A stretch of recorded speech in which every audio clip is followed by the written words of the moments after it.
स्वागत है आपका न्यूज 360 में। डॉक्टर बी सिंह जो जिला सिवान के सुविख्यात जनरल फिजिशियन हैं, विशेष करके ex residents AIIMS Deendayal Upadhyay hospital नई दिल्ली और तमाम बड़े अस्पतालों में इन्होंने सेवा दिया है। हेल्थ और हाइजीन को लेकर के हमारा लगातार सामाजिक जन जागरूकता स्वास्थ्य अभियान कार्यक्रम चलाया जा रहा है और आज डॉक्टर बी सिंह से जानते हैं कि इस समय blood pressure, diabetes, hypertension, thyroid से संबंधित जो भी बीमारियां हैं, इसको लेकर के किस तरह से देखभाल होना चाहिए और क्या मेडिकल सजेशन दे रहे हैं। सर, आपका बहुत बहुत स्वागत है हमारे चैनल में। थैंक यू, धन्यवाद। फर्स्ट ऑफ ऑल मैं doctor B Singh, MD physician, इस न्यूज़ चैनल के माध्यम से आप लोगों का स्वागत करता हूं और धन्यवाद प्रकट करता हूं। आज के दौर में हाइपरटेंशन, डायबिटीज़, थायराइड या कोई भी क्रोनिक बीमारियां, खास करके हाइपरटेंशन और मैं डायबिटीज़ की बात कर रहा हूं, ये दोनों ही चीज़ें, हाइपरटेंशन और डायबिटीज़, एक दूसरे के पूरक हैं। अगर आप डायबिटिक हो या हाइपरटेंसिव हो तो इसमें सबसे बड़ी बात होती है, किसी भी आप फिजिशियन के पास जाओगे, काउंसलिंग। हाइपरटेंसिव के पास, हमारे पास भी ट्रीटमेंट है, हाइपरटेंशन का अदर्स फिजिशियंस हैं उनके पास भी ट्रीटमेंट है, या डायबिटिक है, सबके पास ट्रीटमेंट्स हैं, दवाइयाँ बनी हुई हैं। Counselling is the most important part और ये सही भी है। हमारे आज शुगर के, डायबिटीज़ के 1000 पेशेंट होंगे हमारे लिस्ट में। ये सही भी है। अगर आप अपने पेशेंट को काउंसलिंग करते हो और ब्लड ग्लूकोज लेवल को ब्लड में नॉर्मल रखने में आप सफल रहते हो, तो मेरी दवा है कि वो बंदा अपने समकालीन पैदा हुए बंदों से कम कभी भी नहीं जिएगा और डिप्रेशन में भी नहीं जिएगा और अच्छी लाइफ जिएगा। हाँ, कुछ प्रिकॉशंस लेने होते हैं, वो लेना पड़ता है। ये रही डायबिटीज़ की बात। सेम चीज़ मैंने तो दो साल से चलते हुए हाइपरटेंसिव की दवाइयाँ तक बंद करवाया है। कोलेस्ट्रॉल जो भूमिका निभाता है हाइपरटेंशन में या अदर्स क्रोनिक चीज़ें हैं, पहले डायबिटीज़ होता है फिर लोग हाइपरटेंसिव हो जाते हैं, तो मैंने 2 साल, 1.5 साल, 1 साल से हाइपरटेंशन की दवाइयाँ जो चल रही थी, जो जितने भी एंटी हाइपरटेंसिव होते हैं, उनकी कोलेस्ट्रॉल लेवल को नॉर्मल करके मैंने धीरे धीरे उनको एक्सरसाइज पे ला करके, अगर वो लेस देन 40 ईयर्स हैं, तो मैंने हमारे यहाँ अभी इवन सिवान में 2 पेशेंट ऐसे हैं जो हाइपरटेंशन की दवाइयाँ छोड़ चुके हैं कोलेस्ट्रॉल लेवल नॉर्मल आने के बाद। थायराइड है, थायराइड की जो भी एडजस्टेड डोज होते हैं, लॉन्ग लाइफ चलती है, लेकिन नहीं चले, ये भी काउंसलिंग करना होता है थायराइड के पेशेंट को कि आपकी ये एडजस्टेड डोज अगर नहीं चले तो आपको प्रॉब्लम है। इसका कोई साइड इफ़ेक्ट नहीं है, लॉन्ग लाइफ ये दवाइयाँ खाते हैं, आप बिल्कुल नॉर्मल लाइफ जियोगे। आज के परिप्रेक्ष्य में आज हमारे यहाँ जो डाइट हैबिट्स है एज पर इंडियन सिनेरियो, इस डाइट हैबिट्स को हमें चेंज करना होगा। जो बैठ के काम करने वाले हैं उनको क्या डाइट्स लेने हैं, जो वर्कर्स हैं उनको क्या डाइट लेने हैं, जो ड्राइवर हैं उनको क्या डाइट्स लेने हैं, जो जैसे आप लोग मीडिया के जितने भी वर्कर, कर्मचारी हैं, एम्प्लॉइज़ हैं, उनको कैसे मैनेज करना है अपने दिनचर्या को और क्या क्या लेने हैं, इट्स डिपेंड्स। It's depends. आप किसी अच्छे फिजिशियन के पास जाइए, किसी अच्छे डाइटिशियन के पास जाइए, हमारा डाइट्स मैनेज करो आप, और देखिए even your progeny, your ancestor diabetic positive रह चुके हैं। कहा जाता है कि जिसके माता पिता डायबिटिक थे उसके बच्चे डायबिटिक होंगे, लेकिन इस मैंने भ्रम को तोड़ा भी है। उसके केवल डायब हैबिट्स को चेंज करके, उसके डायब हैबिट्स को चेंज करके मैंने इस भ्रम को तोड़ा भी है। और वो आज बंदा 65 साल का है और मेरे पास आया था कि सर मेरे माता पिता शुगर के चलते कम उम्र में मर गए और अभी मैं 25 साल का हूँ। मेरे माता पिता जब मैं 18 साल का था तो मेरे माता पिता शुगर के चलते मर गए। अब मैं अलर्ट हूँ। मीन कि मैंने बोला कि भाई अलर्ट हो तो तुम्हें होगा ही नहीं। और यही है, जब मैं 2005 में उसके साथ जुड़ा था, आज तो 2005 में जुड़ा था तो वो 50 साल का हुआ था। अब वो 65 साल का है और शुगर नहीं है उसको, ठीक है। 18 साल के बाद से वो अलर्ट रहने लगा बंदा, और उसके कॉन्शियसनेस देखिए, उसकी डाइट बैलेंसिंग देखिए कि आज भी वो 65 साल का है और नॉन डायबिटिक है। हिस्ट्री सुन लीजिए, उसके माता पिता डायबिटिक थे, उसके दादा दादी डायबिटिक थे, वो भी हिस्ट्री याद रखा है। उसके एक ग्रैंड फादर के फादर भी डायबिटिक थे।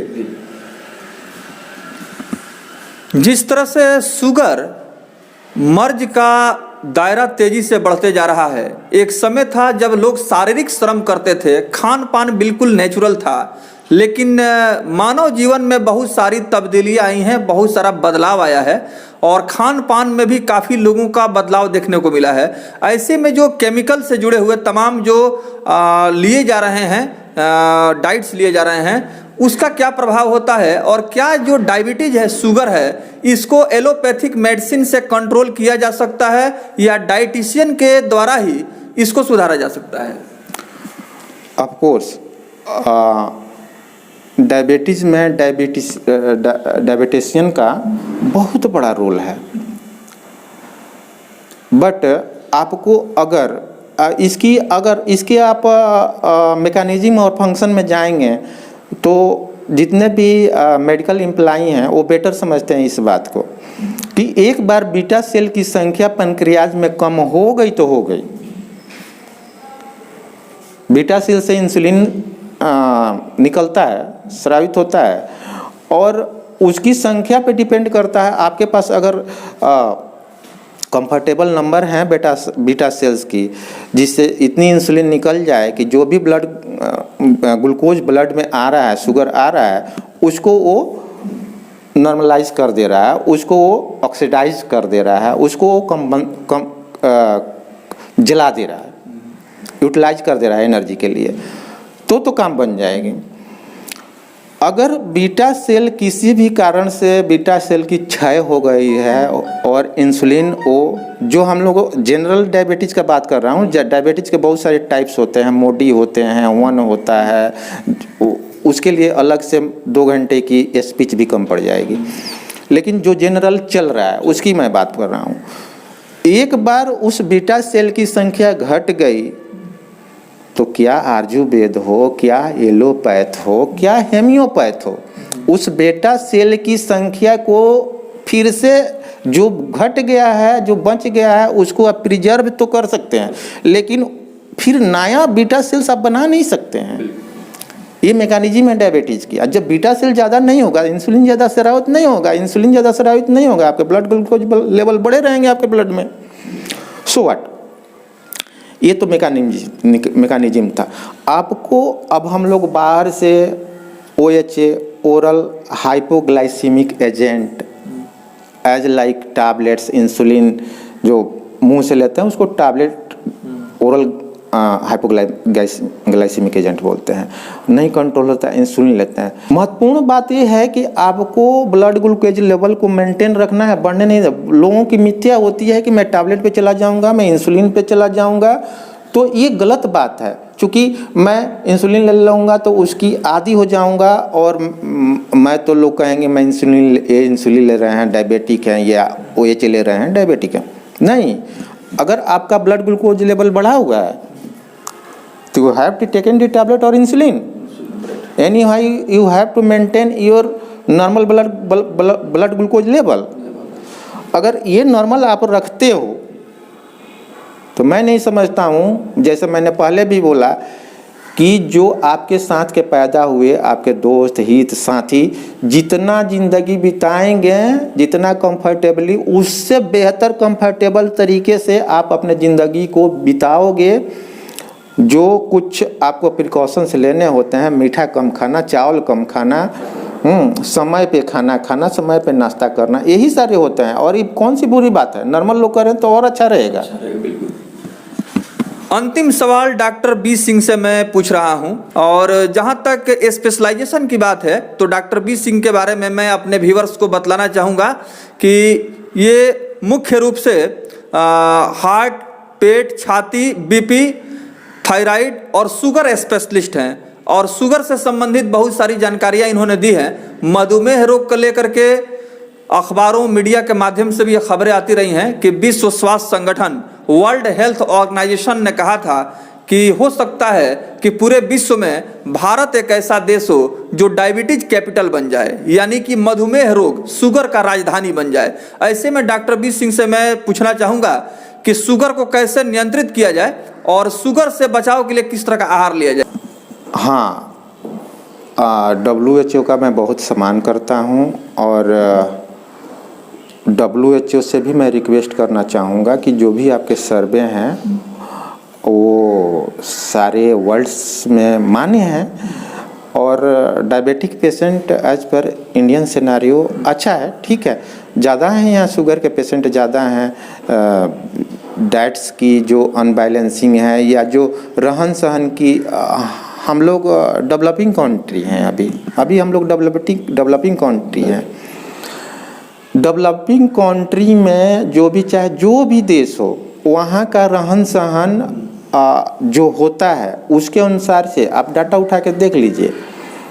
चाहे इंडिया हो या पाकिस्तान हो या बांग्लादेश हो या कहीं के भी, जो आपका डाइट वैल्यूएशन है, डाइट वैल्यूएशन, एक बार फिर एज फॉर एग्जाम्पल, आप किसी शादी में गए हुए हैं, वही आप USA के जो बंदा जाएगा, एक टुकड़ा मिठाई का लेगा और एक टुकड़ा में से भी आधा खाएगा और आधा प्लेट में रख के छोड़ देगा।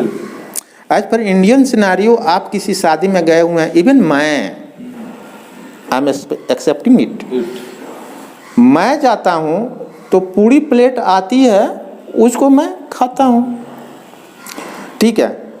तो इसको अपने पर आपके चैनल के माध्यम से मैं बताना चाहता हूँ कि हम अपने डेवलपिंग कंट्री में अगर इसको हम लोगों ने प्रचार करने में सफलता हासिल कर ली कि नहीं, हम अपने डाइट्स को कैसे बैलेंस्ड रखेंगे, चाहे जो भी हमारे सराउंडिंग रिसोर्सेज हैं।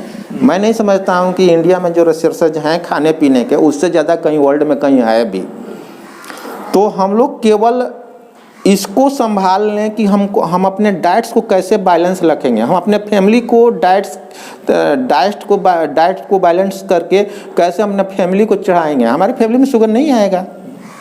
हम अपने समाज को कैसे डाइट के थ्रू बैलेंस कर सकते हैं, जिसको बोलते हैं स्क्रीनिंग कर लें, स्क्रीनिंग कर सकते हैं। स्क्रीनिंग करके आप शुगर के पेशेंट को स्क्रीन कर लो, उसकी मेडिसिन चलाओ समाज में।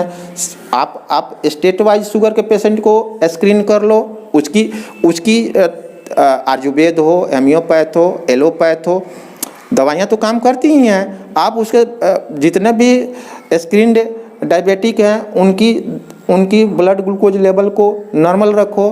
बाकी जितने भी सामाजिक संगठन हैं, जितनी भी मीडिया है, जितने आप लोगों से तो खास करके अपील है मेरा कि डाइट्स पे एक सेमिनार रखवाइए शशि भूषण जी से, डाइट्स पे एक सेमिनार रखवाइए।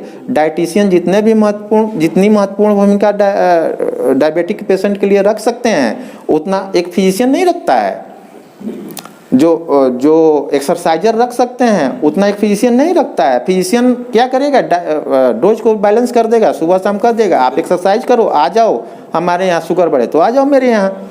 डाइट्स कंट्रोल कराना डाइटिशियन का काम है और सेल्फ इम्प्लीमेंट भी है। अपने आप को आपको सजग रखना होगा, अपने परिवार को आपको सजग रखना होगा, अपने समाज को आपको सजग रखना है।